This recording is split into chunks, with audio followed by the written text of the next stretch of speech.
Happy Tuesday. Welcome to your Tuesday 2-minute tip. I really like this one. I usually plan these ideas in advance and then I come back to them later. So this week when I saw this one, I thought, yes, this is a good one. Okay, so cook once, eat twice. So you've heard that, you can understand what that means, but here are my tips to do that really well.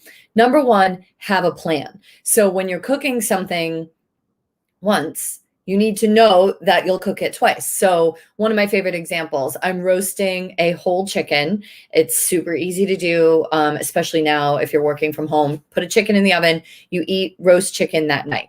But if you're going to eat it twice, let's say you want to make enchiladas the next night, you're going to shred the leg meat and turn it into enchiladas. When you go grocery shopping, you also have to buy salsa and tortillas and sauce so that you can make enchiladas. So plan, cook once. How are you going to eat it twice? Make a plan.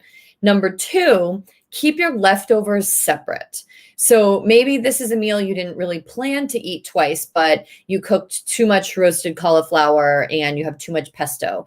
Store those things separately. Don't scrape a whole night's dinner into like one big Tupperware. It just gets mixed up. The flavors start to meld. And honestly, it just looks less enticing when you go back to it the second time. So even if that means in a dinner you have 4 or 5 different components and you put them each in different Tupperware, it will be so much easier to completely reinvent them. Maybe the roasted cauliflower goes to become a cauliflower soup. Maybe the rice becomes fried rice. So one of them is kind of going in like an Italian flavor profile, and then the other one is going in a Chinese profile. If they're stored together, it's harder to see that and it's harder to manipulate them. So separate containers for your leftovers. Number three is use your freezer.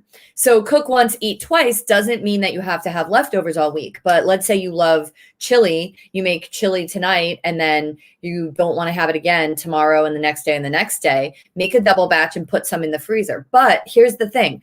Don't just lose it in your freezer and don't let it sit there for 6 months so that, again, it sort of becomes a little bit more unappetizing. Have it within a week or two. So chili once today, and then you'll have it again in 2 weeks. And if you can plan that, write it down and make yourself a note to bring that in. It'll be easier to rotate more quickly through your freezer, keep things more appetizing. And also it's de-stresses your planning because it's more immediate that you'll be getting the benefits of cooking it twice. So make a plan in the first place before you shop, keep your leftovers separate and use your freezer, but actually remember to return to it so that you're not just putting things in the freezer that ultimately get thrown away.